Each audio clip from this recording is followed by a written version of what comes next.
Let's get it, baby. Come on, let's get it, baby.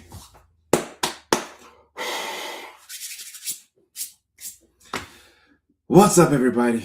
And welcome back to the late night show with Dr. Kojo. I am your host, Dr. Kojo, and we have a very amazing topic here tonight. We're talking about 5 signs that your anxiety is actually autism and ADHD.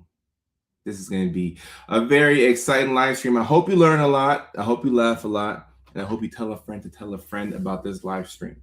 All right. I only went live once last week, so I'm excited to be back on schedule, back on track. And I'm already telling that this is going to be a great live stream just by looking at the comments. Just by looking at the comments already. Go ahead and use the comment section to let me know what your name is and where you are checking in from as we get this live stream started. Somebody says that they have ADHD. Okay, so somebody already knows what they have. Okay, awesome. Mandy, how are you? It is good to see you. Arbuz Beckford. I hope I said your name correctly. This is going to be an amazing live stream. I just want to say, as we get into this live stream, thank you so much for your attention. Thank you so much for your support. And thank you so much for being here. I really, really, really appreciate you. I just want to say that. So thank you so much. We have Kim from Australia. Kim, what's up? I'm not sure if it's Kim or Lacey, but you said Kim. So Kim from Australia. Mandy from Florida. Okay. Awesome. I said your name correctly? Dope, dope, dope. June from the USA. Lydia from Clarksville, Tennessee. Ooh, Lydia, you're mighty close to Nashville. We got a show in Nashville, May 31st. I hope to see you there. Hope to see you and your people. We have Rory checking in from Western North Carolina on TikTok. Rory says that they have autism and ADHD. So somebody has a diagnosis already. Okay, awesome. Julie's checking in from Long Island, New York on TikTok. By the way, we are streaming on a couple of different platforms tonight. We're streaming on Facebook. We are streaming on LinkedIn. We are streaming on both my YouTube channels. We're also streaming live on Twitch and on TikTok. Yes, Lydia, May 31st, you got to put it on the calendar. And if it wasn't my own comedy show, I could probably forget it. So I put it on my calendar a couple of different times. Heather from Florida, Bettina from Wisconsin, Mindy from Pittsburgh, Pennsylvania, Kim, Lacey's middle name, gotcha. Okay, so Kim from Australia, Leilani from New York City, our moderator, Sandra from Central Florida, Amanda from Northwest Arkansas, Daria from Hotlanta. I can tell you're not really from Atlanta because nobody from Atlanta calls it Hotlanta. So maybe you just moved there recently. But we love it. Nonetheless, thank you so much for your attention, Daria. Jasmine from Rhode Island. Okay. United States in the house. Renee from North Carolina. Ola from Canada. Okay. G from San Diego. Teresa from Apple Valley, California. Toronto in the house. Montreal in the house. Texas in the house on TikTok. My New York date, Julie, is June 11th. June 11th at Rodney's Comedy Club, New York City. Jenny from Alaska on TikTok. Bangs from the UK. Raquel from New Mexico. Jackie O from Florida. Mandeep from Newfoundland, Canada. Someone says LeBron from Akron. Okay. Nidode from Colorado. Hayward, California. South Georgia. Singapore, Montreal, United States, Michigan, Alabama. People checking in from all over. Louisville, Kentucky, to learn about 5 signs that your anxiety is actually autism and ADHD. As of right now, we don't have any Florida dates yet, but I'm looking to come to Florida. And for those of y'all who are new here and don't know about the big Neurodivergent Comedy World Tour, we kick off in less than 2 weeks in Houston, Texas.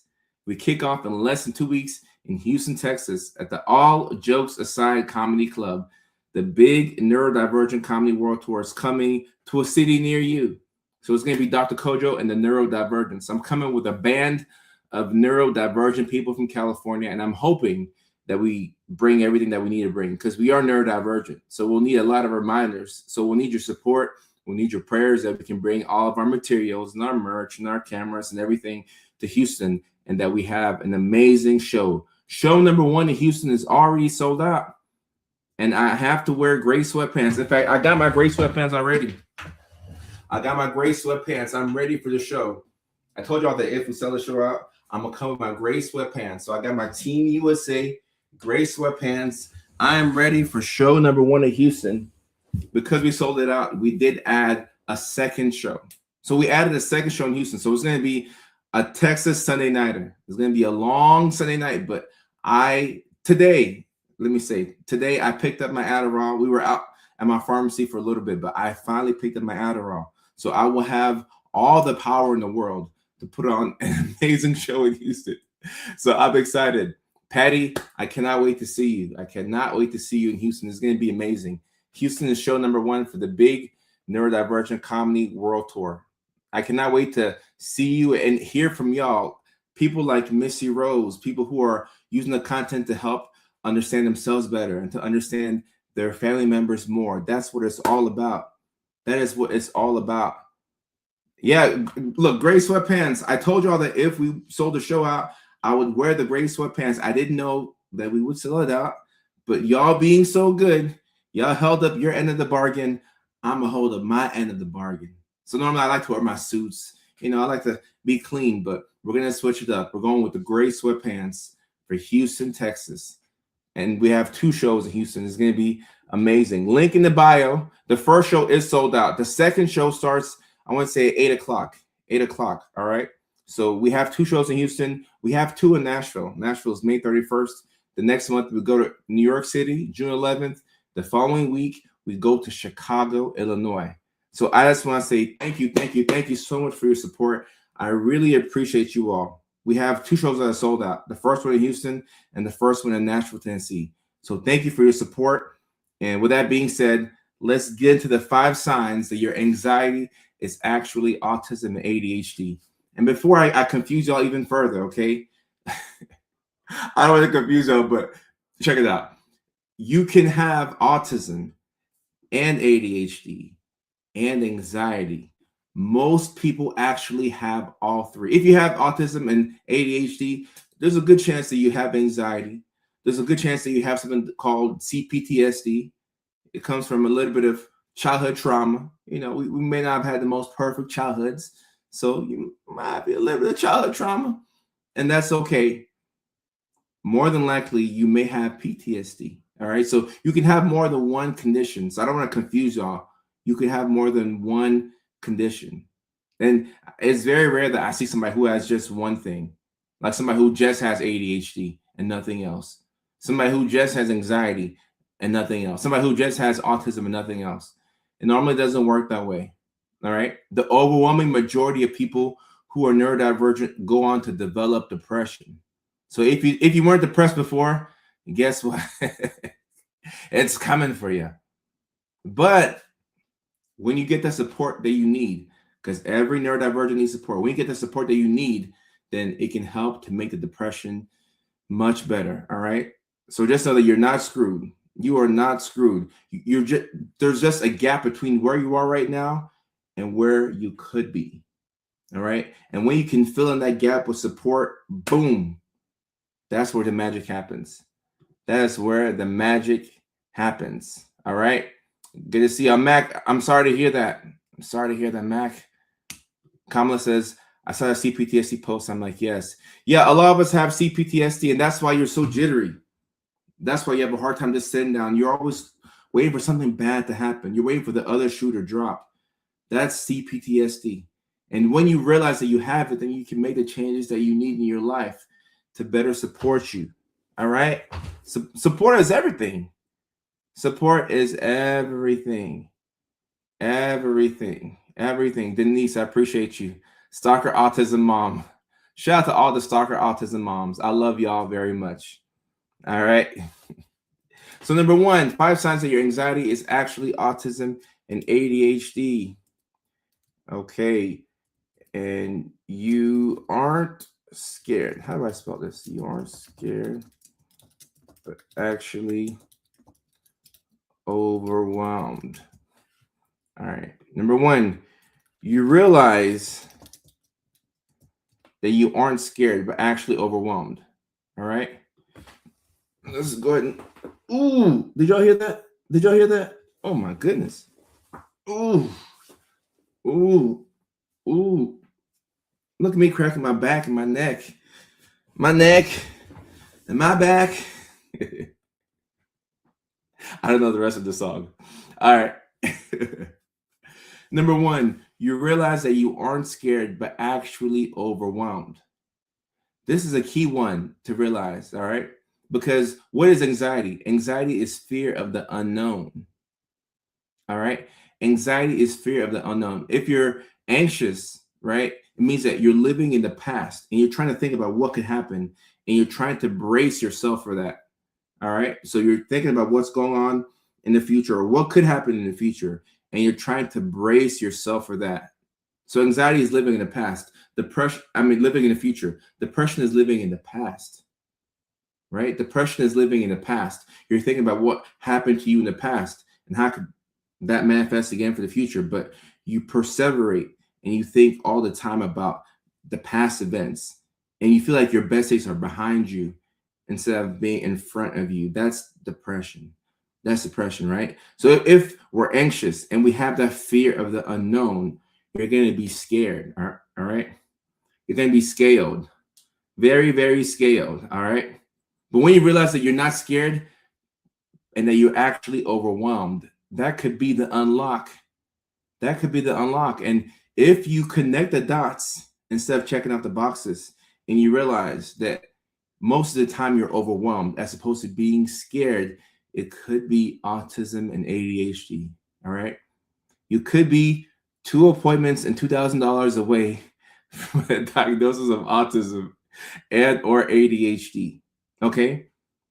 When you are neurodivergent, sometimes you will get this feeling where everything is too much. It's too much all at once and it's happening everywhere. The lights are too bright. The sounds are too loud. The texture on the clothes is texturing. Like, have you ever worn something, but the texture of the clothes is texturing? So you got to take off your shirt because it's just too much.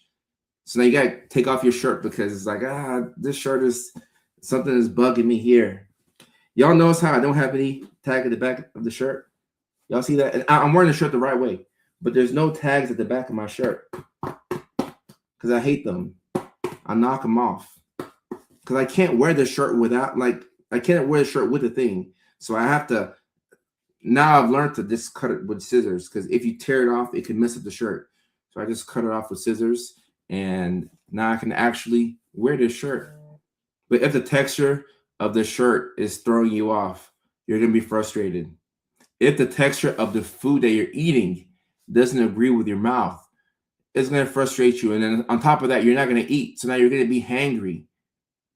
You're hungry and you're angry. You're hangry because the food texture is wrong.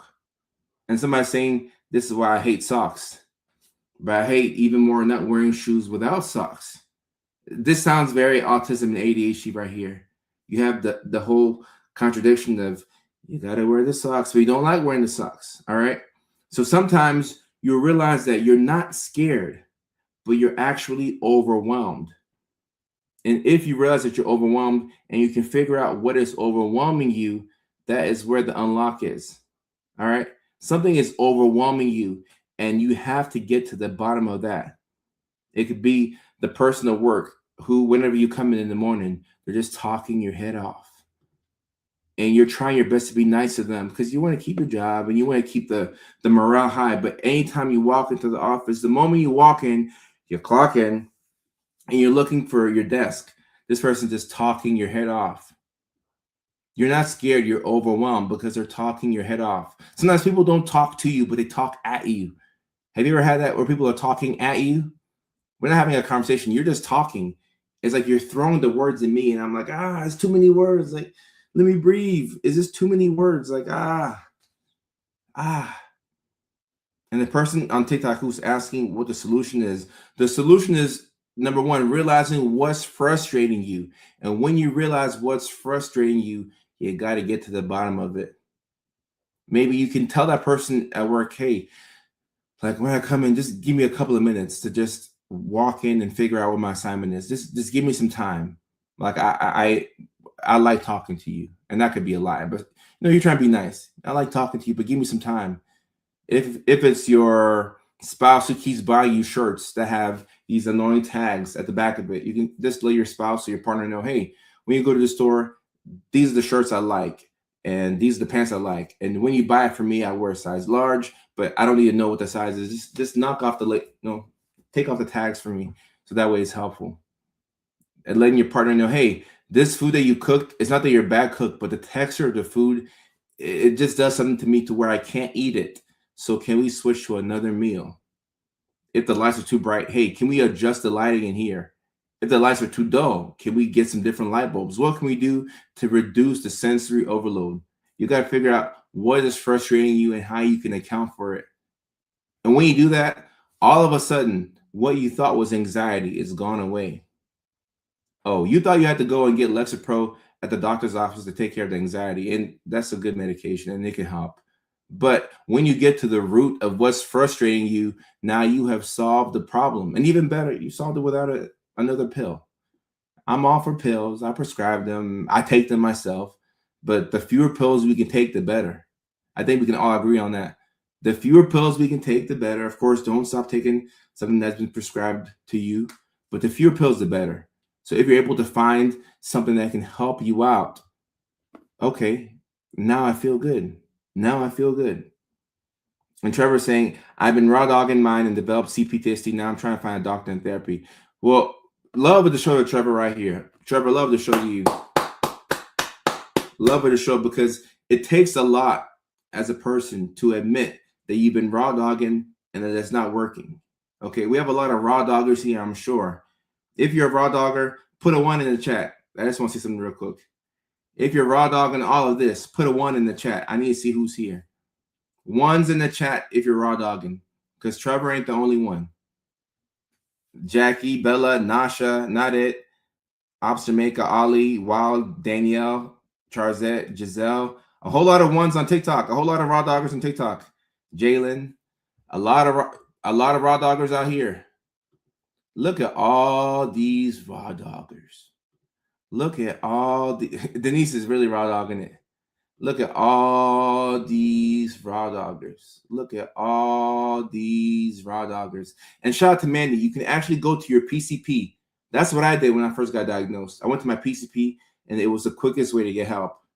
So you can actually go to your PCP. People don't know that. So thank you for saying that. Look at all these raw doggers. Look at all these raw doggers. Wow. Wow. Wow. I plead this. What is raw dogging? It's going raw. No protection, no lube. Is this you versus mental illness? You're going right at it. No medications, no therapy, no assistance. And all these people who are raw dogging, I mean, you're doing a really good job, all things considered. Oh, yeah, there's another way. Yeah, you can get help. You can get help. It sounds dirty. It's because it is dirty.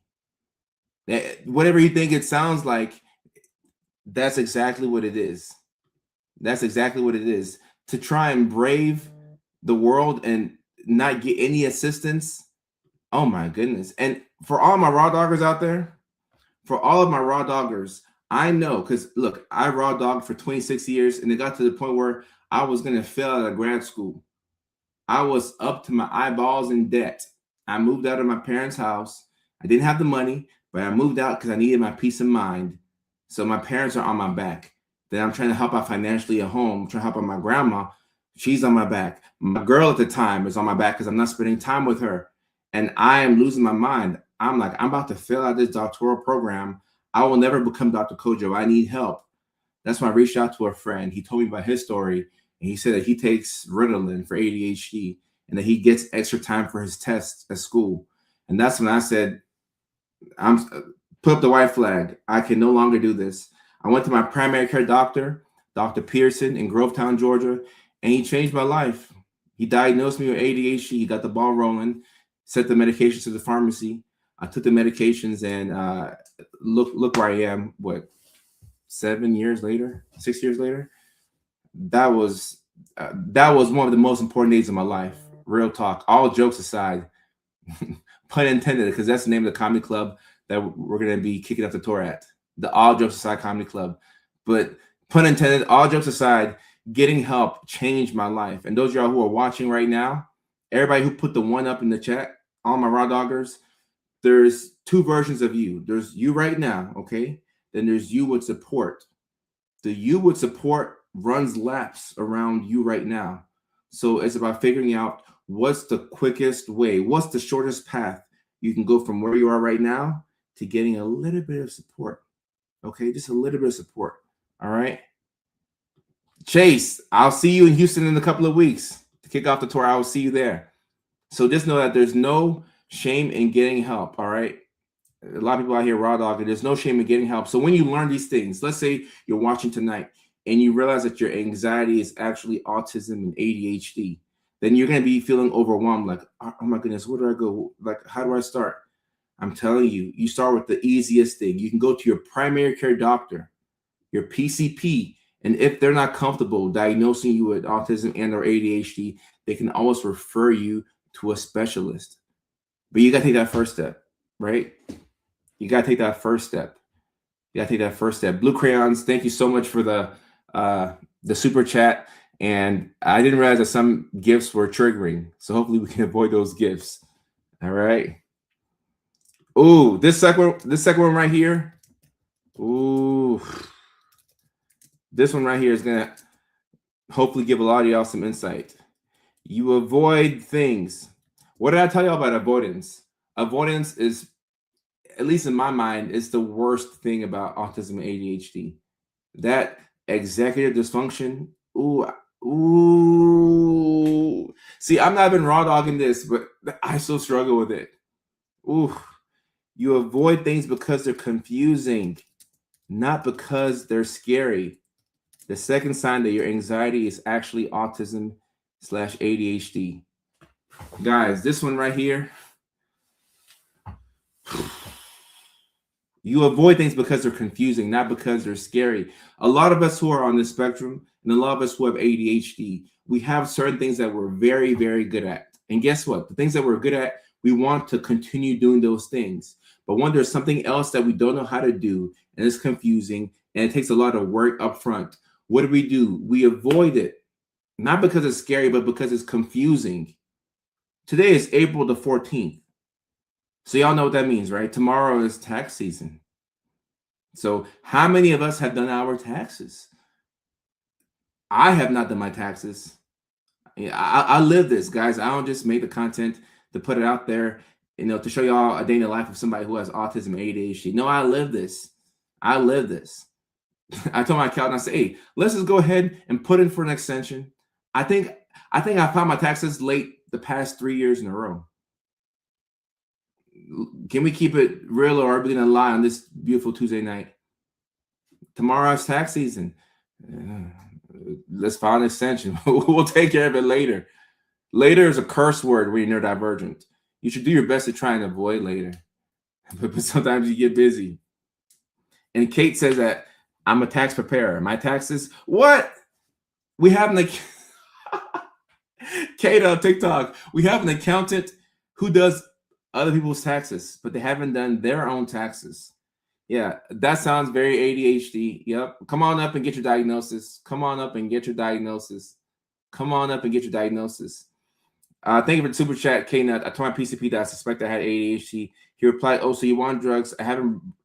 Okay. I'm looking for a belt. I cannot find the, actually.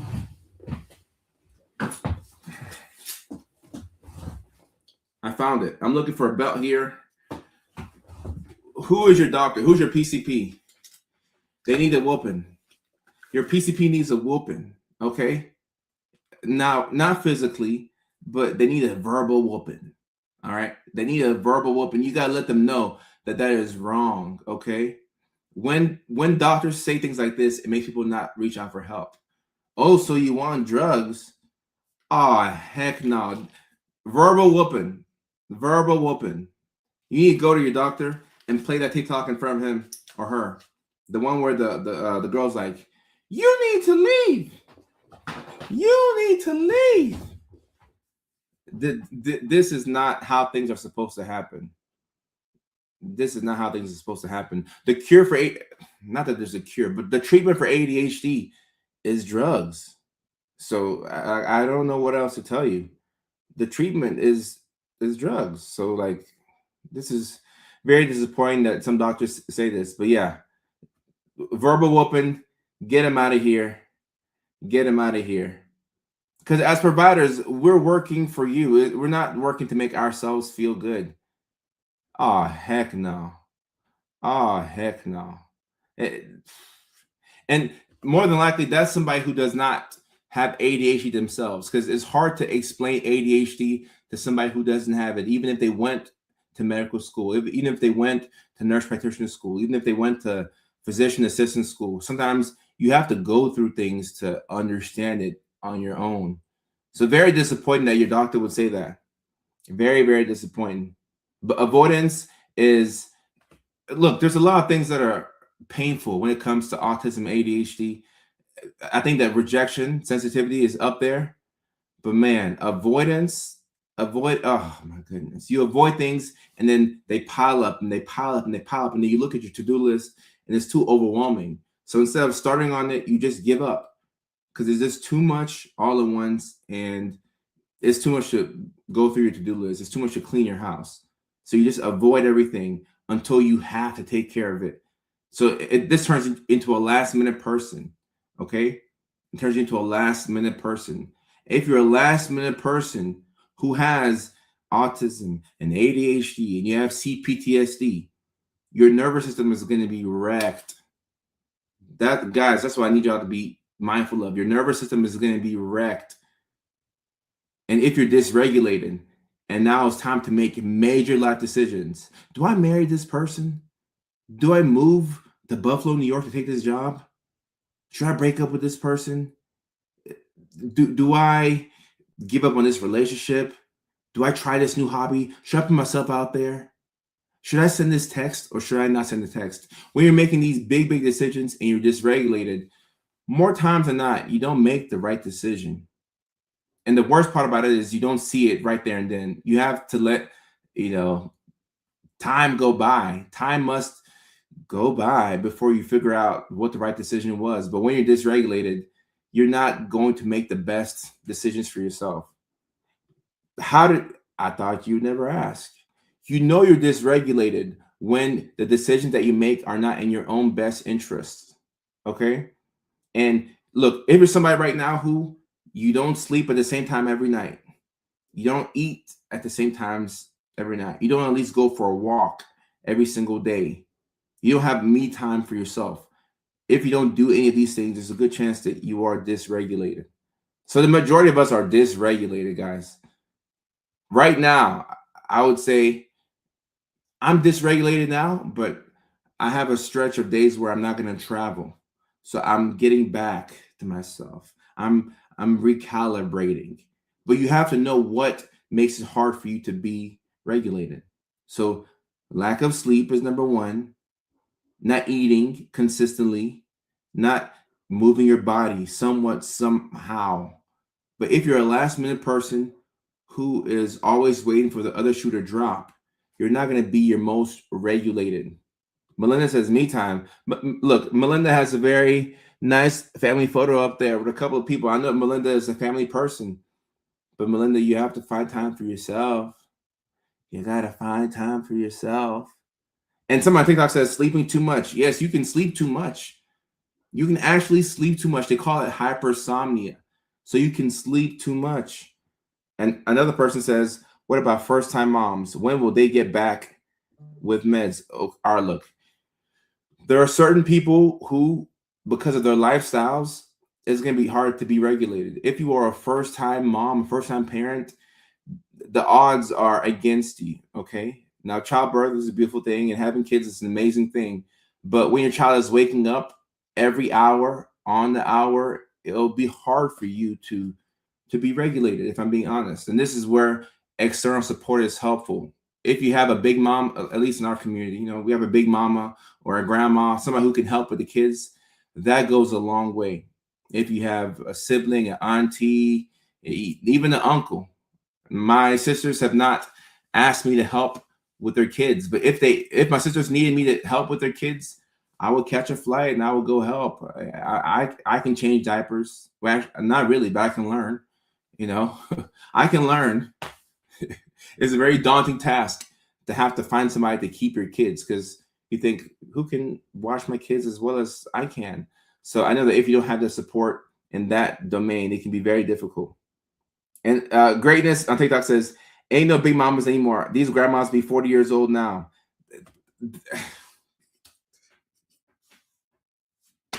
That's the thing. There are no more big mamas. Grandmothers are 40 years old.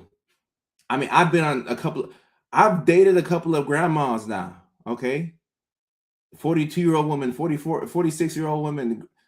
Look, I never thought I dated grandma, but these grandmas are different nowadays. These aren't the grandmas when I was growing up. These these are different grandmas. Delilah, bought tickets for your show in Chicago. Delilah, cannot wait to see you June 18th, Chicago, Illinois. Cannot wait to see you at the show. Yeah, look, these grandmas are different. These grandmas are different. These grandmas are different. They're not the grandmas from yesteryear. These grandmas are these grandmas smell good. They look good. These grandmas are walking around with BBL. Young, sexy grandmas. Yeah, it's confusing my mind. And I'm 33. Uh, I have changed a diaper before, but this was when my nephew was like a baby, a wee baby. Now he's like 14, 15. So it's been a long time. Right, grandma's still getting carded for alcohol. Yeah, these grandmas are different. These grandmas are different. These grandmas are different. Whew. These beautiful grandmas. And yes, I'll be in Chicago in June. But yes, avoidance. If you avoid things because they're confusing or they are hard, it's not because you're afraid of that thing. A lot of times, I mean, you could be, but most times it's because, look, there's some type of hidden neurodivergence there, autism, ADHD. These things make it hard for you to do what you need to do when you need to do it. When you need to do it. Younger men who date older women usually want. What does that emoji mean? I don't know what that emoji means. Just say it. I don't know what that emoji means. Gen X grandmas. Oh yeah, these new batch of grandmas. I like them. I like them. I like these. I like these new batch of grandmas. Smash. I mean, all guys want to smash. I mean, grandma or no grandma. You know what it means. I do know what it means. You're right. You're right.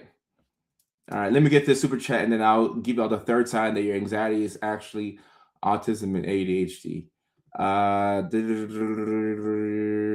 All right, so they won't let me professionally recommend stimulants or non-stimulants. But what I will say for this right here is, for me personally, the most helpful thing that I have done for my neurodivergence is taking medications. That's just for me personally. And I saw a poll where people with ADHD were surveyed, and 80% said that 80% of them said that the most helpful thing that they did for their ADHD is to take medications. All right. And when it comes to ADHD meds, the first line treatment is stimulants. So stimulants would be before non-stimulants. That's what we're taught in school.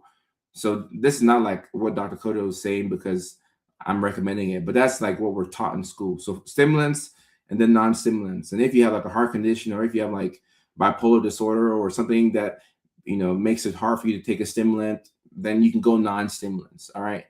I do know some people who do the natural route, and I'll say this about the natural route. Every person who is going the natural route for their ADHD / raw dogging it, and they're doing well in life, almost every single one of them has a very strict exercise routine, number one, and they make an intentional effort to connect with people, number two. If you exercise, it's great for your brain, your body, your mind, your soul, And if you connect with people, connection, it makes it less likely that you'll fall into the trap of addictions. And a lot of us who are neurodivergent, it's hard for us to keep a habit going, but for some reason we can fall into these maladaptive patterns where we can become addicted to something. We can be addicted to a substance, a person, a game, gambling. So when you connect with people, it helps to keep the addictions away. And when you exercise, obviously that's good for the mind, the body, and the soul. So that's what I would say on that. All right. Number 3. Okay. I didn't even put it all the way. Number 3, your brain won't slow down even when nothing is wrong. All right. These are the racing thoughts. Racing thoughts. This looks like it's anxiety right here. And it could be, like I said, you could have anxiety as well. But when you have these racing thoughts, like your brain won't slow down. And the example I like to give is you're going to bed. It's 10:30 p.m. You've put the phone down. You doom scroll for 20 minutes. So you put the phone down. You took your melatonin. You cut the lights off. You're in the bed and you're trying to sleep. But for some reason, your brain won't turn off. You have these racing thoughts. Your brain is racing and is racing, is racing. You're thinking of all kinds of things. Sometimes even your best ideas come to you at night. This sort of thing, all right, this is a classic ADHD thing. These racing thoughts. You can also have it with autism. You can also have it with bipolar disorder. But sometimes people think that they're anxious because they're having these racing thoughts. And the racing thoughts could then make you more anxious. But it's important to know what is causing these racing thoughts, because this is part of the reason why you can't sleep at night. The overwhelming majority of us have some type of sleep disorder. You either sleep too much or you don't sleep enough. And most of us are on the not sleeping enough side of the spectrum. We're not sleeping enough. So because we're not sleeping enough, we wake up in the morning, we don't feel refreshed. Then that night, you keep having more racing thoughts, and the cycle just keeps on spinning over and over and over and over and over again. What a frustrating way to live. What a frustrating way to live. So when you know that you're having racing thoughts and it's ADHD or autism, and you exercise towards the end of the day, that can help you feel less anxious. Because when you have racing thoughts for too long, it will make you anxious, especially if you don't know what is causing it. Because now you're just sitting there and it's hard to sleep at night. And some of us will get up and write or read. That's what I like to do. If I cannot sleep, I get up, I try and read, I try and write. My best ideas come to me at night. So I have to I have to make sure that I'm either writing them down or I go back to bed. I'm making an intentional effort to go to bed. To go to bed. Rafael Denoves, thank you so much for super chat. I appreciate you. I can't make myself go to bed. I fall asleep on the couch and end up with neck pain. Oh, this is too relatable right here. This is too relatable right here. Mickey, Ficky. I do this. I like to sleep on the couch. Most nights I'll sleep on the couch. I don't know why I do this, but I will sleep on the couch. But then I also have neck pain. And y'all saw me cracking my neck earlier. So Andrea and I are living the same life. Unfortunately. Hopefully we can shake out of it. Hopefully we can shake out of it. We have another couch sleeper. Okay. Okay. And luckily my couch is very comfortable. I call my couch the melatonin couch because the couch has melatonin inside of it. So when you lay down on the couch, it seeps into your skin, the melatonin couch. But sometimes when I am trying to sleep, I can't sleep. It's weird. Great movies, your dreams, you better write them down. You better write them down. All right. Fourth sign that your anxiety is actually autism and ADHD. You shut down instead of panicking in stressful situations. All right. Now this one right here. And also it's time for the magic word. Somebody drop the magic word in the chat. Drop the magic word in the chat so we can get some water in, some beverages in. And Leilani, the couch doesn't actually have melatonin, but we call it the melatonin couch because friends will come over and then lay in it, just like, just get comfortable because it's one of those recline couches, and they would fall asleep. Cheers, big cheers. Big cheers, y'all. We got the magic word in. Big cheers. Let's get some water. And I'm drinking this little Nello thingy, which helps with focus. And I like to take my Nello at night because it's way better than taking my Adderall at night, which will keep me up like in the wee hours of the night.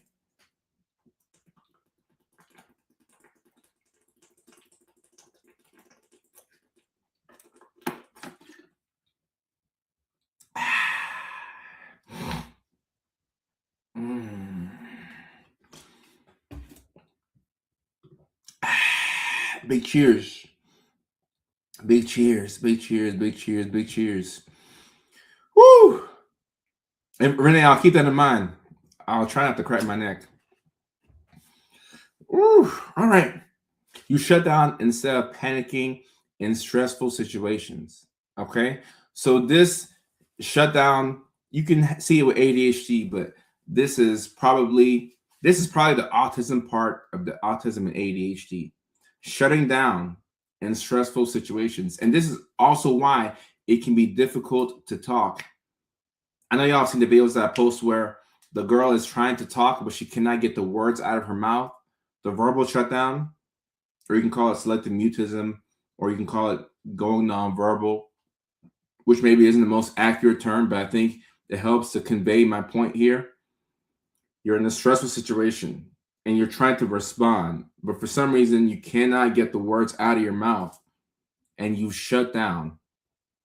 And sometimes you also do panic, but it's more so if you have shut down. Your body has sort of paralyzed itself, not physically actually, but it's very difficult for you to do anything because you're in such a stressful situation. So this sort of thing could be autism and ADHD more so than anxiety. All right. And it looks a lot like anxiety. And guess what? You are anxious in this situation. So like I said, I don't want to confuse you. You are anxious in this situation. However, the source of the anxiety is not generalized anxiety disorder. I'm afraid of the future. I don't know what's going to happen. So because of that, I'm uneasy. The source of the anxiety is the neurodivergence. And in this situation, more than likely the autism. And autism means that the way you communicate with the world is different from how a neurotypical person would communicate with the world. So because of that, you have to have some type of external support in order to survive, number one, and to thrive, number two. And the external support that could really be useful in this situation is somebody helping you out. Either somebody's going to talk on the phone for you, or somebody's going to intervene and help out with the thing that is stressing you out. But this is where external support is very helpful. I'm looking at TikTok. Susie said this happened yesterday. Lisa said this is exhausting. Susie said, I get frustrated and stressing. I just cry because I'm tired. Mel says, I shut down in therapy sessions. Yeah, this is very frustrating. It's very frustrating. And especially as an adult, you feel as if this shouldn't happen to you. Because, like kids can struggle with this sort of thing. But when you're a full grown adult and you need help and you can't do these things, for some reason, we have more shame. And it's just because of expectations. We feel like as adults, we should have everything figured out, which if you're an adult, you know that we don't have everything figured out. Why are we kidding ourselves? Like, why do we hold ourselves to such high standards? Just getting by, surviving a day is an accomplishment. If you can survive a difficult day, that's an accomplishment. So we don't have to hold ourselves to these high standards. We got to remember that we are neurodivergent and that our best is our best. Our best is good enough. Our best is good enough.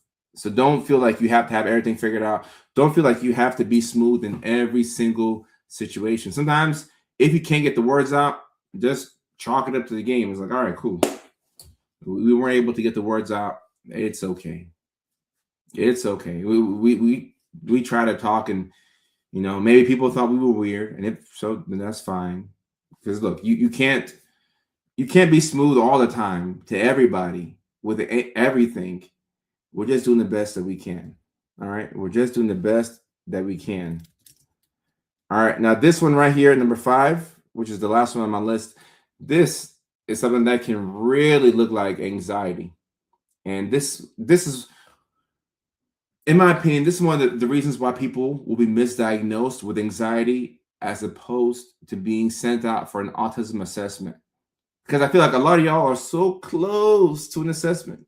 Like y'all go into a doctor, you realize that raw dog is not helping you out. You're like, all right, I need help. I'm gonna go get checked out for whatever is going on. And then you go and then you exhibit this right here. And the doctor's like, okay, yeah, you're anxious. Here's Lexapro, here's Zoloft. But you were this close to a referral for an assessment for autism. You were this close, but maybe your clinician got confused. All right. And that's this right here. Number 5. You feel better when things are predictable. So you have a need for control. Okay. You feel better when things are predictable. And this, not to confuse y'all, but this is anxiety. This is anxiety. An anxious person will want to control every scenario that they can. You want certain outcomes to be locked in. You're spending so much time thinking about the future that if you can guarantee that something will be a certain way, you will take that. And most people would hang out with a familiar hell as opposed to an unfamiliar heaven. Even if things could be great, you don't want to take a chance on things being great because you just want the familiar thing. Whatever is familiar for you is good for your nervous system because now you can be regulated because you know what's coming. All right. Now let's shift over to autism and ADHD, but primarily autism. All right. One of the best ways to regulate yourself when you're autistic is to know what's coming. All right. And this is why you rehearse before you go out into social situations. So you know that you have a social function coming up. You got to go out to salsa tonight. You have to go out to a work party or something like that. So you spend some time in the car and you think about what you're going to say. You're like, all right, if this person comes up to me, they're from my workplace, they're going to want to ask about how the job is. So I'm going to say, oh, work has been good. Yeah, I'm caught up with everything. And this person's going to ask about the kids. So I'm going to say, oh, the kids have been good. They're playing soccer. They're doing great. And this person is going to ask about your parents. Oh, yeah, my parents are good. So you come up with a rehearsed and a scripted answer for everything when you go into a social environment. You want things to be predictable because this is how you regulate yourself. Okay. Now, if you do this in all areas of your life, you should be assessed for autism. That's what I'm trying to say right here. If you have this intense need for control, and when you can predict things, it makes you feel so much better. Now, you probably do have the anxiety as well, but there could be some undiagnosed autism there. Just you needing things to be predictable. When things are predictable and you know what's coming and things end up happening the way that you thought it would happen, everything is fine. If everything happens the way you anticipate it to happen, then things are fine. It's almost like you're not autistic. Nobody would know because you anticipated the situation correctly. You thought that you're going to be asked this question and somebody asked you the question. So you already had answers to the test. So you're fine. So your mood is going to be great. You're going to be laughing and hanging out with people. It's as if you're neurotypical and you're fitting in. But a lot of mental prep went into this event. You have to think, you have to strategize, you have to prepare. And that takes a lot of energy out of you. So it exhausts you. So after doing this over and over repeatedly, what will happen is that you could become overwhelmed. You could even develop chronic illnesses. And a lot of people who are neurodivergent and undiagnosed, this ends up happening to them. You can end up developing chronic illnesses. You could lose your skills, learning how to talk, cooking, driving, doing basic, for lack of a better term, household tasks. You used to be able to get 3 things done in one day. Now you'd be lucky to get 1 thing done because you've been living under all of this stress. You've been masking for so long. So you look like you were autistic and you're able to fit in and play a whole song and dance. But at some point, something's got to give. And you just run out of energy. And now you're just overwhelmed to the point where you're frozen and you cannot get things done. And skills that pay the bills. This is when it really hurts you. Like sometimes You go through skill regression so hard that you can't even work. You could lose your job. This is why masking can be detrimental. You can lose your job. And then you try and get back into the workforce, and then they're asking you to explain that 18-month gap on your resume. From June 2023 to August 2024, you weren't working. Can you explain why you weren't working? Employers want you to explain that type of stuff. And you can't just say, oh, I was dysregulated. Well, you can. I was dysregulated. I need some time for myself. I've been masking. I'm a late diagnosed autistic. Most employers aren't, they're not really going to go for that. They're not going to really go for that. But that could be the truth, actually. You could be overwhelmed. You could be dealing with perimenopause. You could be dealing with aging parents. The average employer is like, hey, all right, can you start on Monday? And if so, can you do this job? We need to know if you can do the job. You know, Houston show is April 26th, 2 weeks from now. And Lisa on TikTok says, say you were a caregiver for parents. You could say that. You could say that. Raymond says, could never explain the gaps. Yeah, I find that a lot of employers don't really care about that. It sucks because sometimes you need a break. I find it weird that it's normalized that we're supposed to go from one job to the next. And then when you leave this job, you go straight into the next job. You might take a week or two off to move, right? You're moving from Cincinnati to Orlando, so you have to take some time to move. Okay, cool. But after that, people expect you to go from this job to that job to this job and then this job. Now you've been at this job for 2 years. Okay, you get a vacation. You go on vacation, you go to Bahamas, you come back. You got to go to this job. Isn't that crazy that you're supposed to go from this job to that one, to that one, to that one, to that one, and then that there's no break? How is that humanly possible? That's actually ridiculous. What in the capitalism is going on? Okay, and not to get political, like I'm grateful for capitalism. I'm from West Africa, Ghana. I'm an immigrant, so I'm just happy to be in America. I don't care who is in office. This beats my home country. I'm happy to be here, but I'm just saying it's a little weird that we're expected to go from position 1 to 2 to 3 to 4 and to not have any break, and also to not say anything about it. Like you're not supposed to speak up and like if you speak up and say something about this, then that's pretty autistic, right? You decide to speak up and say the thing that everybody's thinking. Everybody's thinking it, but nobody wants to verbalize it because it's a bad thing to say. Like you'll say the truth, and people will look at you like you're crazy. And you're like, did I say a bad word? Did I say a bad word? What's going on?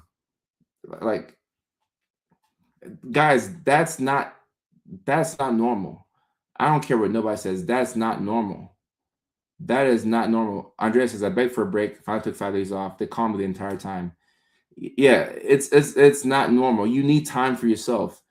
And look, this is just for the United States of America. I'm sure in other countries it could be like this, but you need time for yourself. How did the Nordics do it? Do they take breaks? It's almost like the best way to get a break. Like you have to have a baby to get a break. Isn't that crazy? You have to give birth to get and even then you get like 6 weeks of maternal leave or something like that, and then you got to go back to work. You have to leave your baby. You got to leave your baby and go to work. Just really think about that. I didn't think about this until my older sister had a baby, and then she went back to work and she was crying because she missed her baby. And I was like, oh my goodness. Oh my goodness. And actually somebody corrected me. You're actually right. A baby is not a break, actually. A baby isn't a break. Like you're actually more stressed with the baby than you were before the baby. So you're right. A baby's not a break.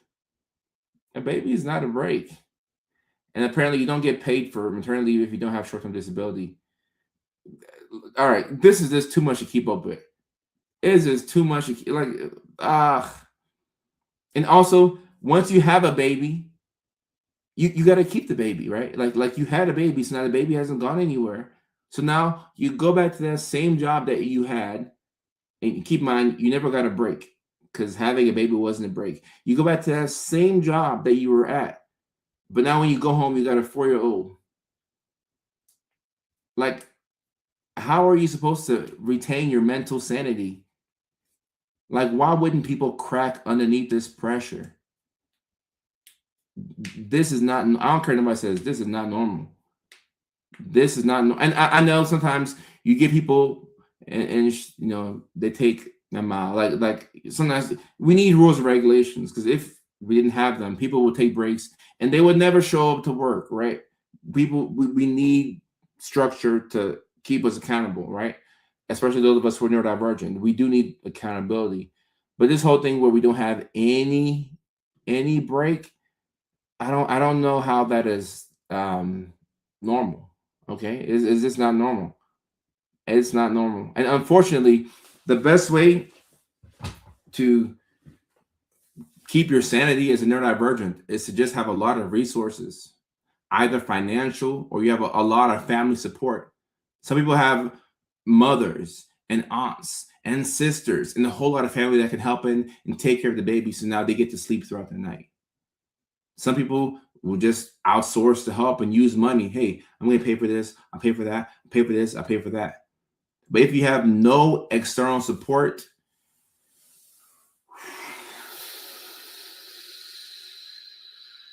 Mickey Ficky. No external support, it gets hard. It gets hard. It gets hard. And someone says discussing how masking can lead to burnout. And yeah, masking, you got to be who you are. Or, and look, guys, if you mask too quickly at work, it could cost you your job. So it's a true catch-22. The masking will hurt you, but not having a mask on in certain situations will also hurt you. So it begs the question, how often should I mask? When should I mask?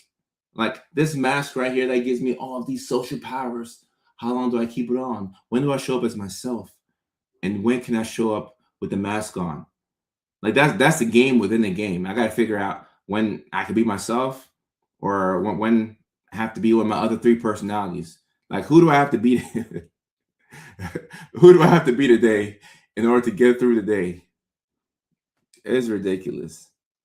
It's ridiculous, guys. Some of us have zero support and is ground all the time. Sarah, I know. And someone on TikTok says, I'm a teacher and I wish I had Wednesdays off to keep this up. Monday through Friday is rough. Weekends are recovery. And that's nothing that confuses me. Why do we need to recover on the weekends? Like why can't we enjoy? Like why are weekends for recovery? Why can't they be for enjoyment? And I mean, this begs the whole question: is a 3-day weekend better? Are people more productive with a 4-day work week? Now, the teacher here who said that when having Wednesdays off would help. So what I found for me, I remember when I was working my first job out of school, forensic psychiatry. I'm at the psych hospital.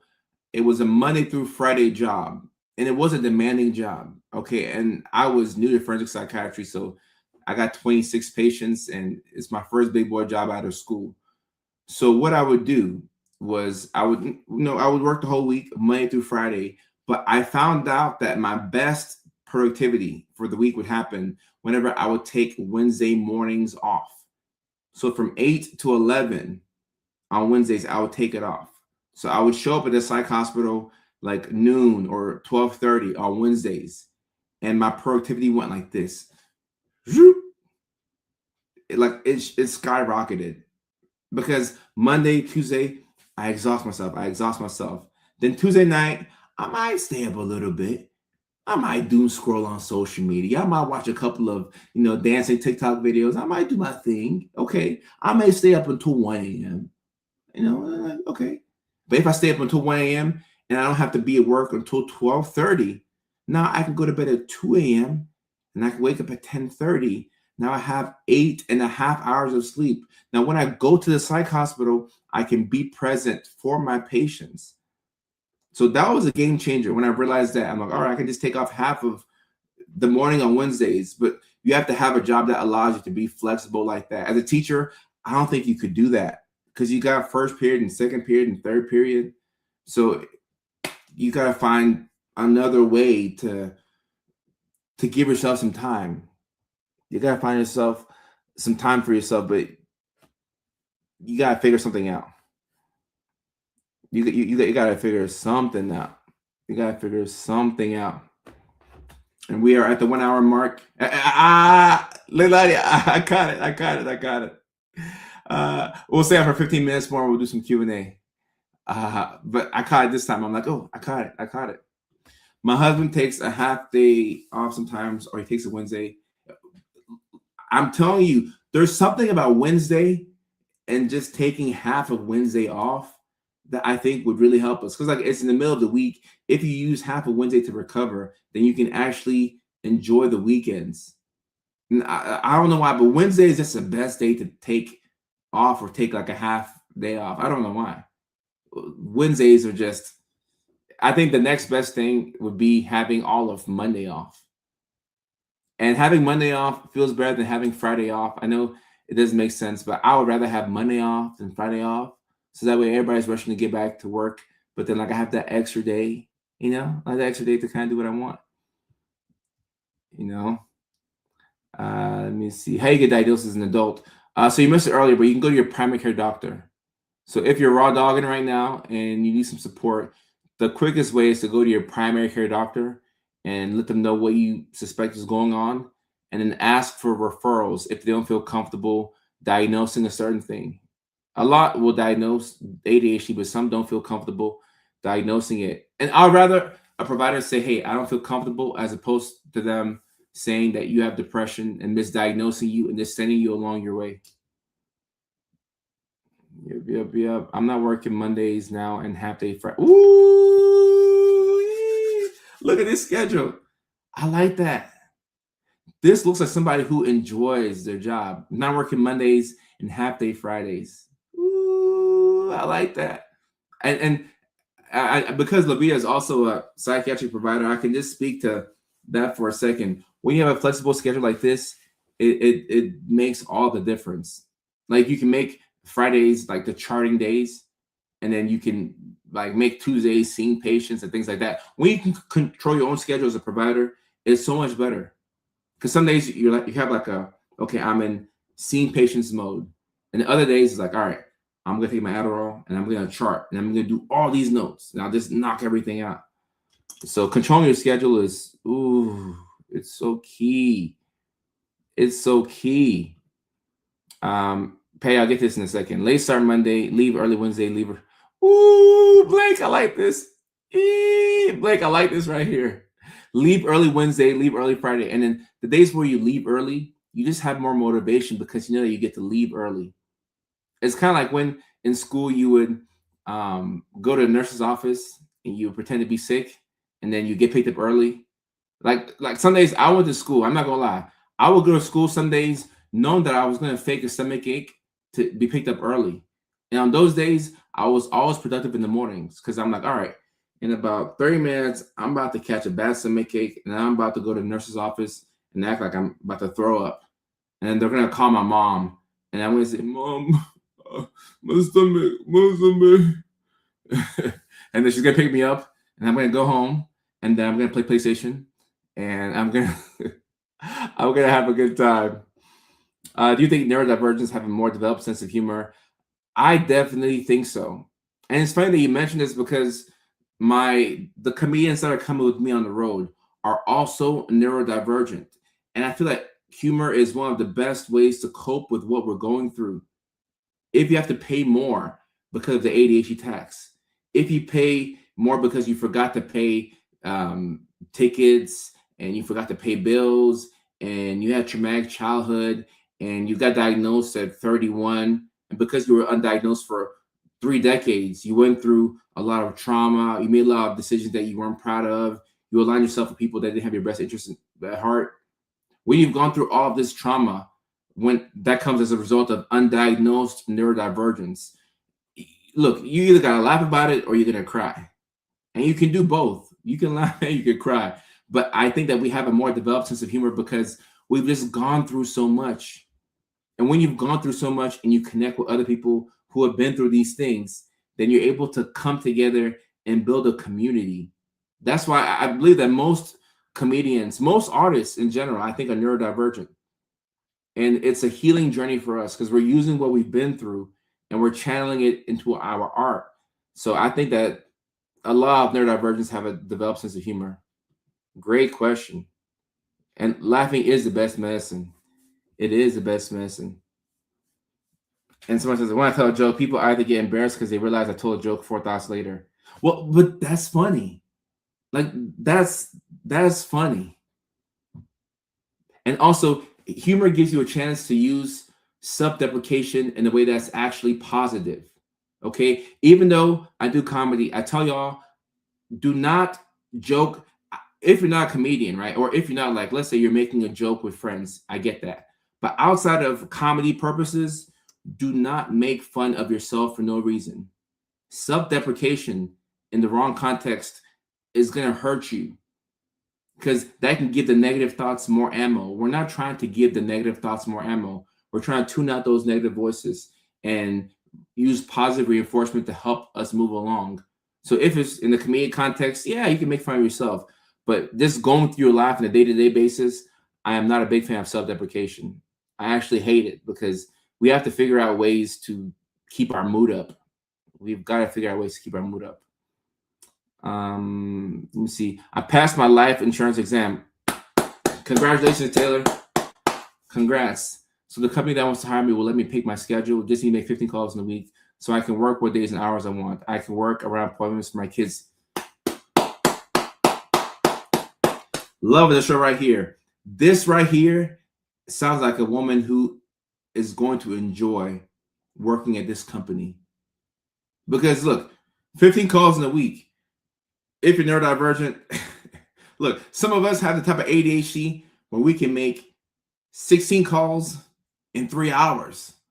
So if you can make 16 calls in 3 hours, and then the rest of the week you can spend, organizing yourself, preparing like which days you're going to make the calls or whatever, you would excel.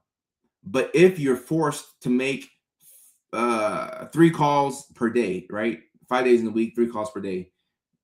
3, 3, 3, 3, 3. That's 15. I don't think you would do as well. Because first of all, that's micromanaging. And then also, you might make 3 calls on Monday, 3 on Tuesday, and 3 on Wednesday.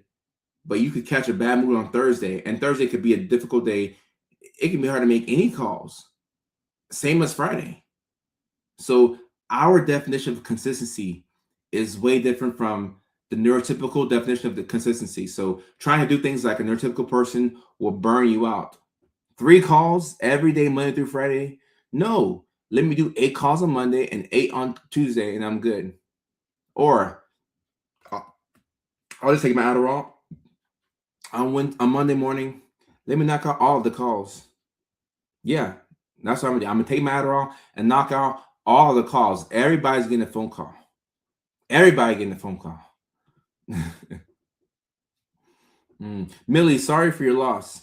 Sorry for your loss right here. Yeah. The avoidance that we have as neurodivergence is so difficult. It's so difficult because you'll know that something needs to be done and you still won't do it. You still won't do it, which is why if you can do one hard thing per day, or just whenever you think about it, if you can do one hard thing, anytime you do something that you're avoiding, that's a huge victory. It's not a small win. That's a big win. Anytime you can do anything that you're avoiding, that's a huge win. Huge, huge, huge, huge win. Oprah phone calls. Yeah, when I take my meds, I can be the Oprah phone calls. I can knock all these phone calls out. But when I don't, I could be screwed. I could be screwed. Quintessence, I do lives. Quintessence on TikTok, I do lives. And C Zenny says, jobs don't understand this. Yes, jobs. Now look, jobs have to have rules and standards, so that way people will do what is required of them. But most jobs don't account for your natural neurodivergence. So if you have a job where it's flexible and you're able to front load the work, or you can put it on the back burner, it will be helpful. But I still think that even if you have a job that's flexible, do your best to front load the work, because a lot of us are last minute heroes. We tend to do things at the last second. So like we wait for that inspiration, and now we're trying to like scramble and get everything done.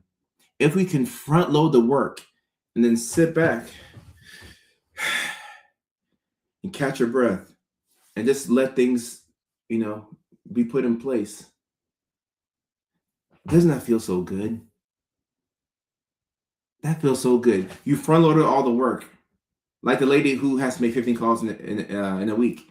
I did 9 Monday. I did 6 Tuesday. Now, Wednesday, Thursday, Friday, I can sit back.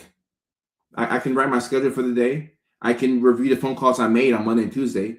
I can take some notes and say, okay, let me do this better. I could do, okay, that worked. I'll do that again. This didn't work. I won't do that. You can actually analyze yourself, and you can meditate, and you can figure out what's the best way for you to do things. But one of the biggest ways that we depress ourselves is by forcing ourselves to do things like neurotypicals. Our definition of consistency is different from theirs. So you can try and cosplay as a neurotypical, but when you burn out and you come back here, we're still going to accept you with welcome and open arms, and we'll just tell you, hey, this is how we do our stuff. Front load like dishwasher. That's funny. That's funny. Phineas, I work. Ooh. Okay. All right. Let's check this out. Or Phineas, not Phineas. Phineas. 10% Monday, 30% Tuesday, 20 Wednesday, 15 on Thursday. 5. I like that. Actually. I like that. 10% Monday. Tuesday and Wednesday are your heavy lifting days. So 50% of your work gets done on Tuesdays and Wednesdays. Then 15 on Thursday, which is still a nice portion. And then Friday, you're kind of taking things easy. Okay. Love of the show. I like that. I appreciate you, September. I see your comment. Well, except the evening if you haven't showered. Yeah. Well, have I showered today? I don't think I've showered today. I'm keeping it the buck. I ain't been a lot of y'all. I don't think I've showered today. Oh, I took one late the night before. It's still not the shower within today. Sometimes we don't shower and just keep it buck. It's not like y'all can smell me through the live stream. Oh, howdy, Dodie. What's up? The tummy aches are awful. Caused me to stay in bed.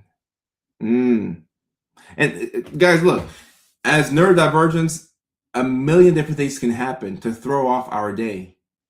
You wake up in the morning with the desire to work on your to-do list, to knock out your tasks, and then you wake up, your stomach is hurting. Something, you got a text message that upsets your mood. You read something online.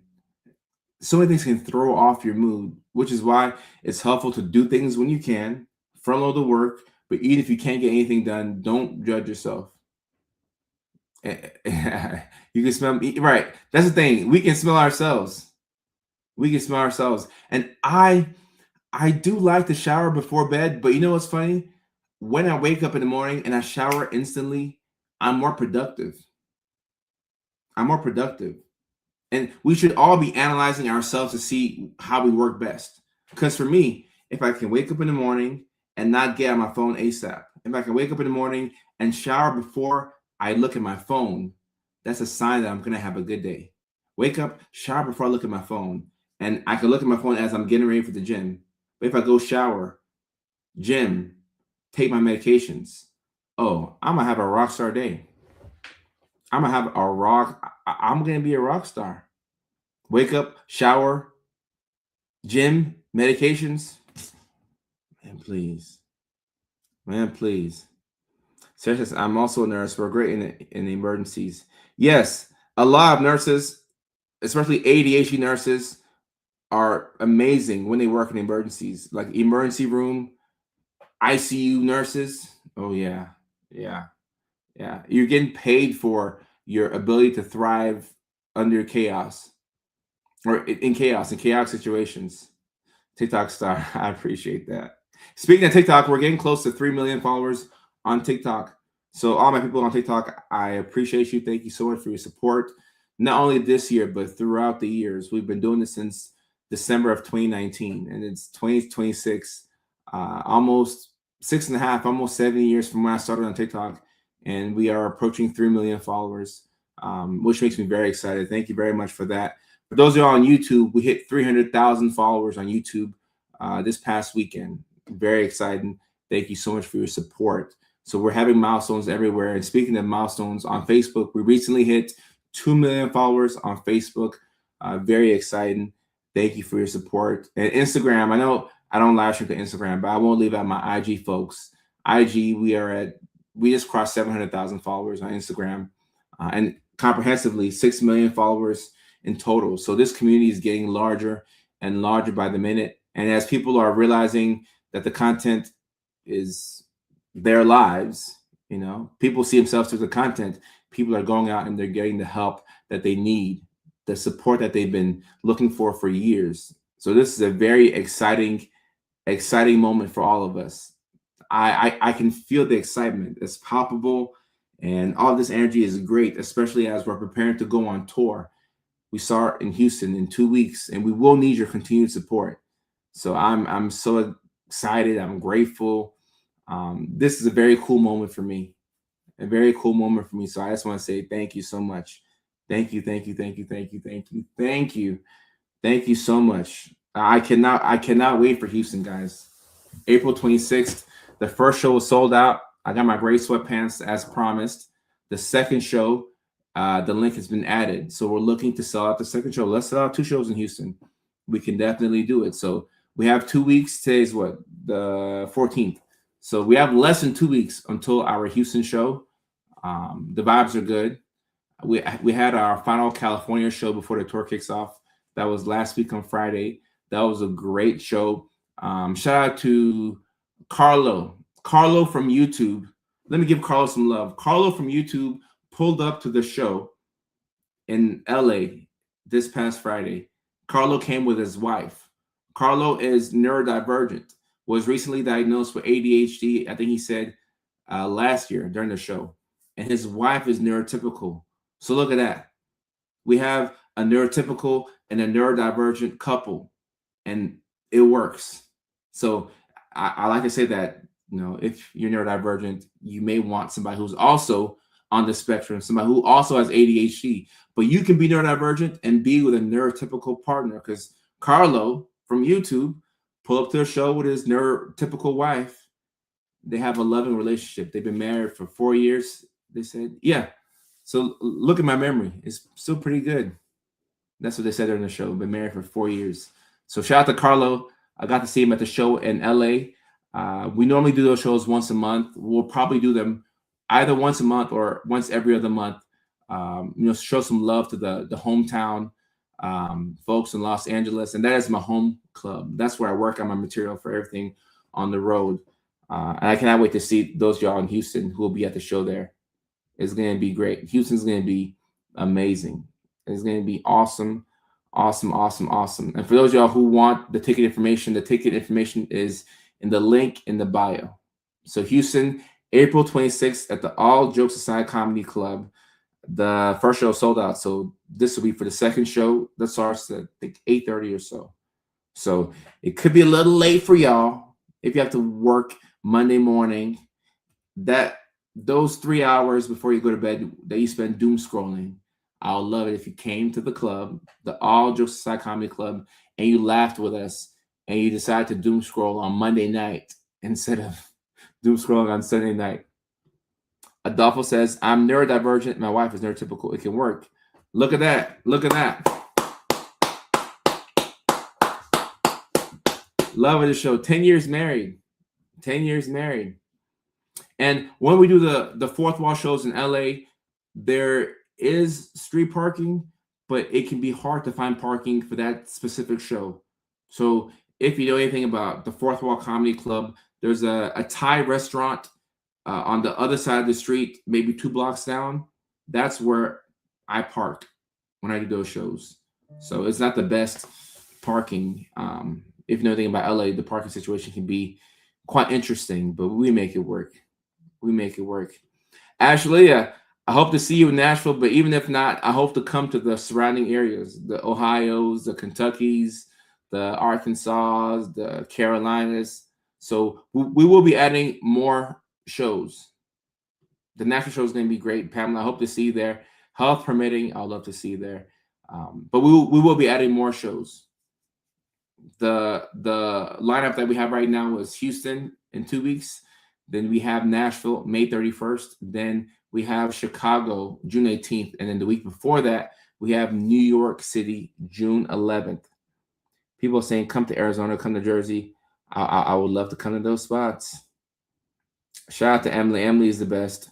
My hubby and I are both neurodivergent. Been together 11 years and have 4 neurodivergent kids. Wow. Wow. And yeah, it is a stand-up comedy show. 4 neurodivergent kids. I know that house is always loud. Quiet moments in that house, rare to come by. Come to Minnesota for all the ADHD nurses. I would love to come to Minnesota. I would love to come to Minnesota. Oh, what are my shows like? My shows are very neurodivergent friendly. I like to interact with the crowd. I like to tell my story. I like to mess with the people who are sitting up front. Not too much, but if you're sitting up front, I will definitely talk to you. So don't bring your side chick to the show now, because don't come with, because look, we're coming. We got cameras. I want to see who's sitting in the front row. So if it's your side chick or something like that, I don't want to out you on TikTok. So let's just make sure that you bring your actual person to the show, and you take your side chick to somebody else's show. Like you're virtually overwhelmed hearing all that. It can be a bit overwhelming. It can be a bit overwhelming. My husband is neurotypical. I'm neurodivergent. He's been supportive of my needs. Been married 17 years and together 19. Look at that. Look at that. That's awesome. Yes, Zany's is a show in Nashville. That's Zany's. That is a show in Nashville.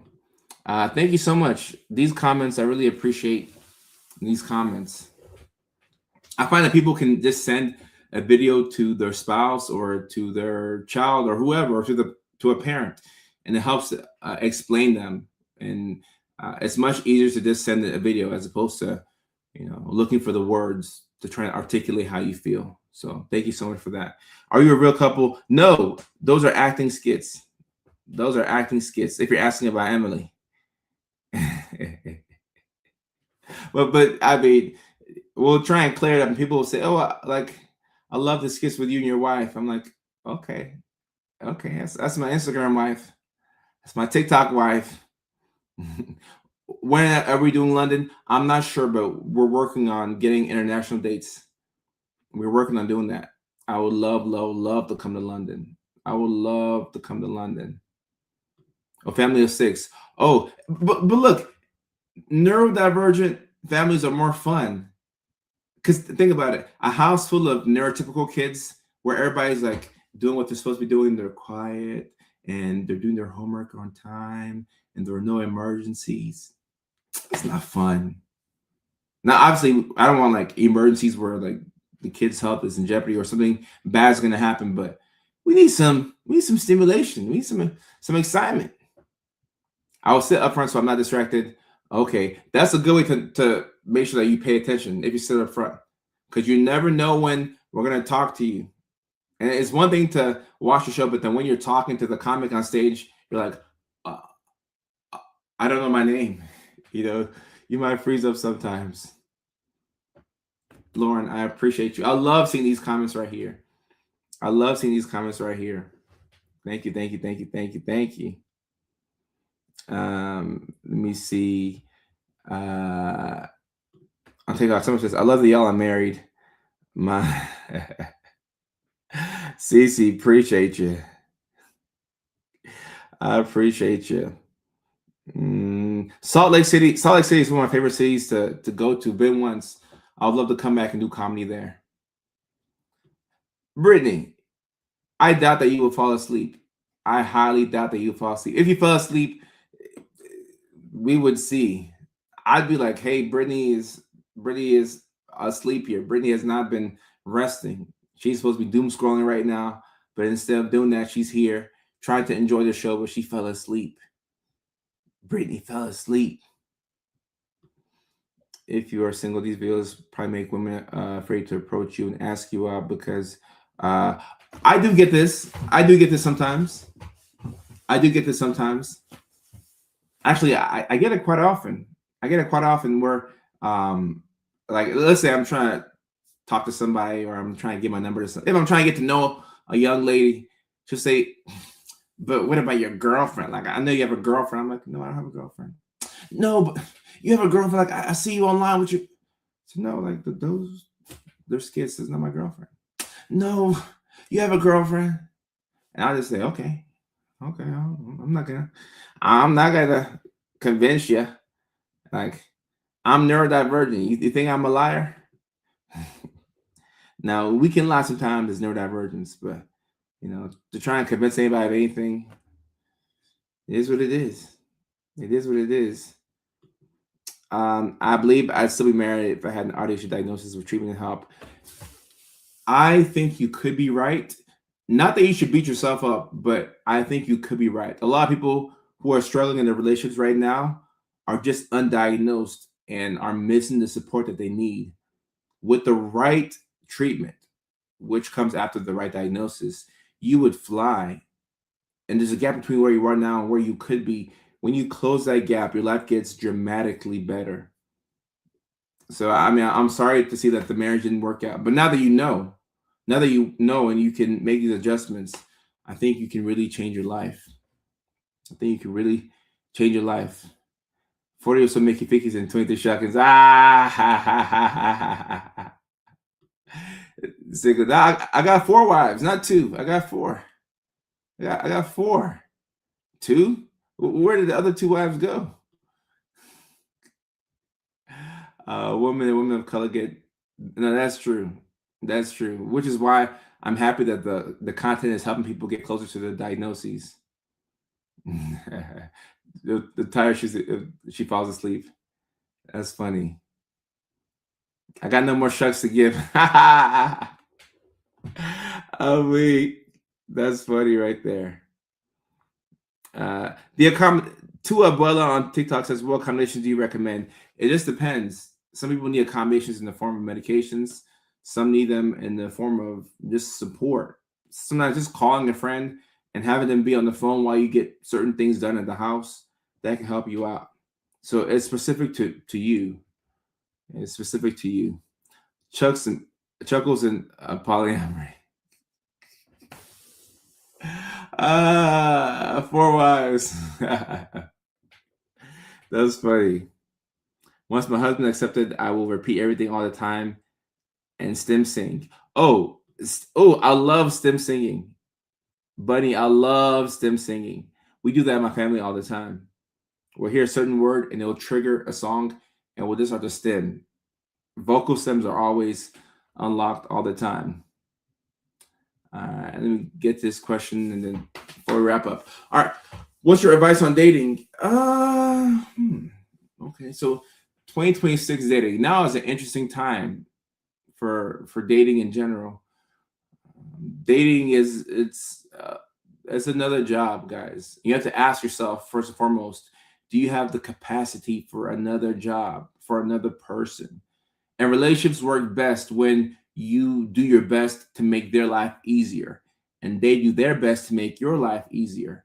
So a relationship is a commitment in a sense. So I think it's important to understand that if you're going to get to a relationship with somebody, it's going to come at a cost. You have to ask yourself if you are willing to pay that cost. Okay. And then also, if you are neurodivergent and you're trying to date out here, you have to ask yourself as you're dating these people, am I with somebody who actually wants to get to know me and figure out how my brain works? Or do they like the idea of me? A lot of us who are neurodivergent, we get put in these boxes where people like the idea of us. They see us being social. They see us being celebrated for what we do well. They see us, excelling at different things that they admire. So, they like to admire us and put us on the pedestal. At the same time, can they deal with the negative side of the neurodivergence? Being overwhelmed, the shutdowns, struggling to eat sometimes, struggling to take a shower, skill regression, sensory overload. Can they deal with that part? So it's important to find somebody who is dedicated to understanding how your brain actually works and someone who can be with you on a bad day. So if you're neurodivergent, it's very important to keep that in mind. And keep in mind, you pick the person that you date. So just make sure that you have somebody that you don't have to mask around. Because you mask at work, but at least at work, they're giving you money to help you pay your bills. But you don't want to pick somebody that you have to mask around. That sounds like torture. It really sounds like torture. It sounds, oh my goodness, no.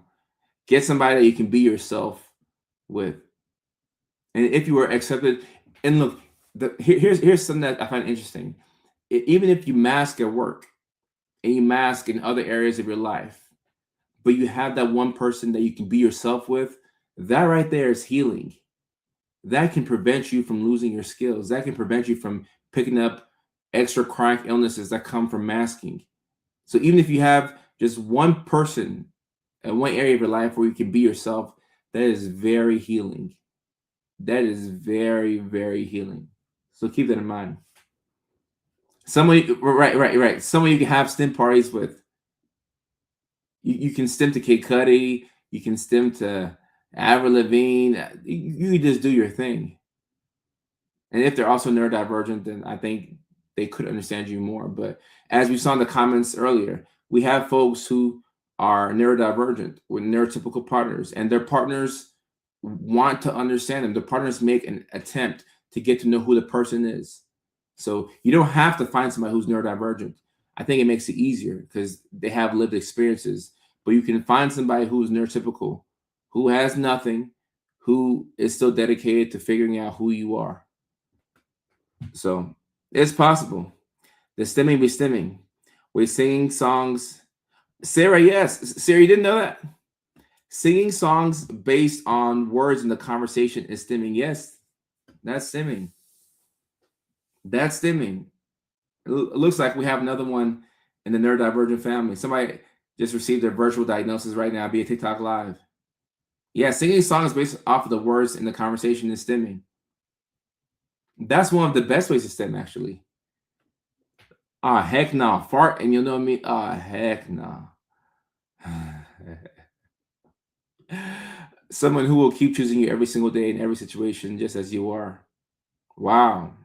Pamela, that's beautiful. 35 years, neurodivergent. Yep. Somebody who will choose you every single day. Every single day. This is stemming right here. Same song a million times a day. Yep. And sometimes we'll listen to the same song over and over and we won't put it on repeat. Why not just put it on repeat? But you'll click it, you let it play, then you go back and you click it again, you let it play, you go back, you let it click it. Like, just put it on repeat. Movie quotes. Movie quotes are a great way to stem. Movie quotes, yep. Quintessence. The Funny Bone in Perrysburg, Ohio. Okay. I need to let my team know about that. I would love to go to Perrysburg, Ohio. I've never heard of Perrysburg, Ohio. That means I should find a way to get to Perrysburg, Ohio. I stem with my fingertips back and forth with good music, only in my car. I like that. I like that. I have a CD that I feel safe to. Okay, same songs. And the funny thing about this is we will stem to music that we heard over 20 years ago, and we will listen to it like it's the first time that we've ever heard the song. And sometimes you'll have an artist put out new music. Like, it could be your favorite artist, so put out new music. They released it like 2 weeks ago, a new album. And you say, no, I don't want that album. Give me their old album so I can play that over and over ad nauseum. I'm gonna play it until we can no longer listen to this song. Like I gotta get tired of this song before I stop playing it. I saw you on Netflix and I was like, hey, another guy. Okay, okay.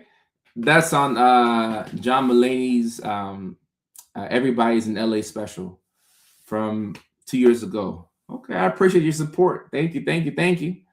Like, I know that guy. I watch his videos on TikTok, on Facebook, on Instagram. Mulaney says, I sing to every word that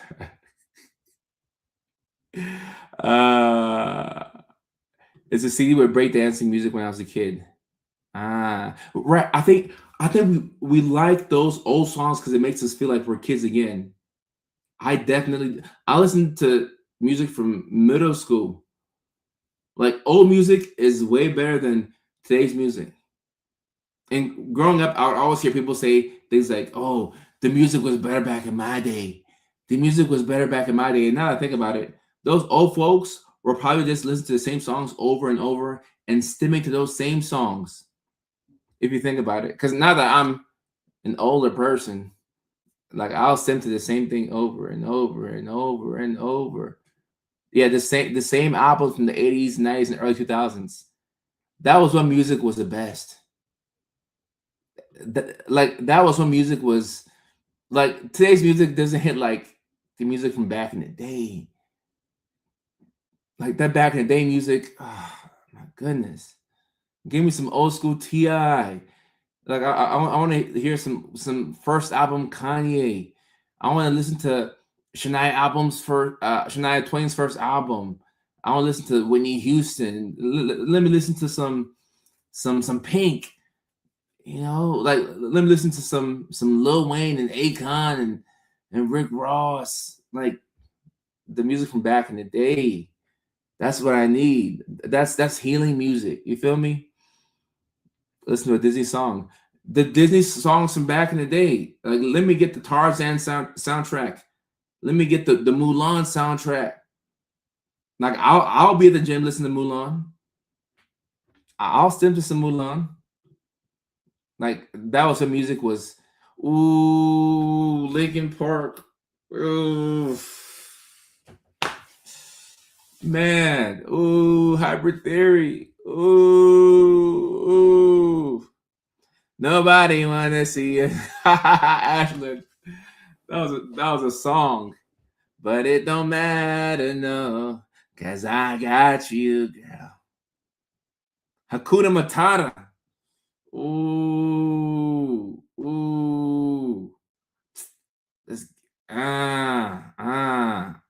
Give me that old Disney. Ooh. Rihanna. Ooh. This is what we need. That old school music.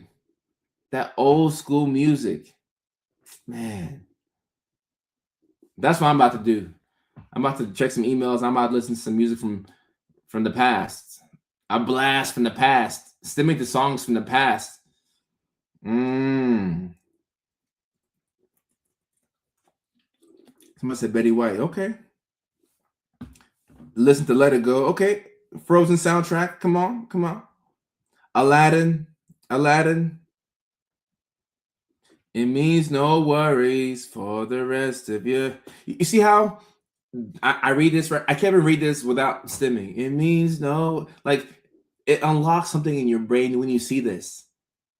You can't just say it means no worries. It means no worries for the rest. Everything I hear, California. Toy Story, Set It Off, the Little Mermaid songs.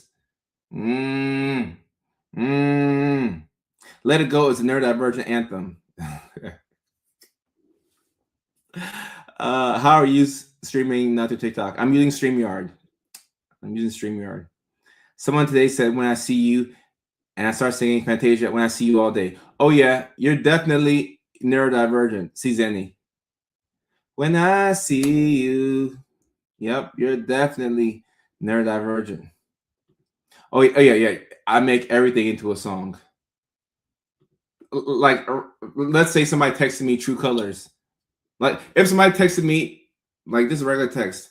Oh, I see your true colors. I'd be like, and I see your true colors shining. I see your true colors, and that's why I love you. So don't be afraid to let them show your true colors.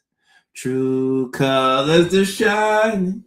I see your true. Ooh, ooh, man. Oh, man, I'm gonna have a karaoke session tonight. Hey, you know that version when you send the commercials too. We are farmers. Bum, ba-dum, bum, bum. That's funny. That's funny. And yes, Patty, I forgot to mention it, but these live streams are great for body doubling. And I mean, like we are towards the end of this live stream, but these live streams are like hour and a half, almost 2 hours long. These are for body doubling. Anything that you've been putting off and avoiding, doing those tasks while you listen to this live stream, that's a great way to get things done. And sometimes this is just how we get things done. Like if you're neurodivergent, you might need that external stimuli to boost you and give you some powers to get the dishes done, to take out the trash. So this is how we get things done. This is how I get things done. Raymond, I'm looking forward to seeing you in Nashville, Tennessee. I'm looking forward to stimming with y'all in Nashville. We should have like a little stim break. And actually, speaking of Nashville, I have a musical guest in Nashville, Tennessee for the Nashville show. We have 2 shows in Nashville. I have a musical guest for the Nashville shows. All right. My younger brother is an artist. He goes by the name Rob Feta. He'll be performing. He'll be bringing out our cousin for one song that I've been stimming to like nonstop. I've been stimming to this song like 7 times a day. So we will have a stim break in Nashville with a musical guest. So if you come to the Nashville show, we got a special guest for y'all. It's gonna be so good. It's gonna be so good. And I see your true colors, and that's why I love you. So don't be afraid to let them show your true colors to shine. And actually, one thing with YouTube, you're not supposed to sing songs because you can get like they can flag you on your live stream for singing songs. Did you know that? Like I'll do this live stream and it'll tell me after the fact that I played Phil Collins, and I'll be like, oh, like that. Oh, you're saying that I sounded like Phil Collins. I take it as a compliment. They take it as a copyright strike. So okay, YouTube. Okay, YouTube. And yes, New York City is going to be June 11th. I cannot wait for that. It's going to be really good. It's going to be really good. I never knew watching something or people was doing that version. Until my friend goes, yeah, watching the same thing over and over is that's stimming. That's stimming. I've watched the Last Dance documentary of Michael Jordan like 7 times, and I'm aware that that's not normal. But I love it. In fact, I might go watch it. I might cut it on right now, as I have to go through these emails. Let those colors show. I'm gonna let them show. I'm gonna let them show. I'm gonna let them show. Okay, all right, guys. I gotta wrap it up. And move on to my next thing. But we will be back on the live stream again on Thursday night. Thursday night, we're back on the live stream. That's gonna be 6 o'clock California time, which is 9 o'clock East Coast time. All right, so it's gonna be 9 o'clock in New York time, 8 o'clock Nashville time, 7 o'clock Phoenix, Arizona time, 6 o'clock California time, Seattle time, 5 o'clock Alaska time, 4 p.m. Hawaii time, 2 a.m. United Kingdom, London time. So that'll be Thursday. So Thursday, 9 o'clock Eastern. I'll see you all for the next live stream. And for those of y'all who are going to the comedy shows, for more information, link is in the bio. We kick off in less than 2 weeks. Less than 2 weeks. We kick off in Houston, Texas at the All Jokes Aside Comedy Club. Show 1 is sold out, but show 2, we still have tickets for show 2. The next month, we're going to be in Nashville, Tennessee, May 31st. Show 1 is sold out, but we still have tickets for show 2. The following month, we're going to be in New York City, June 11th. The next week after that, June 18th, Chicago, Illinois.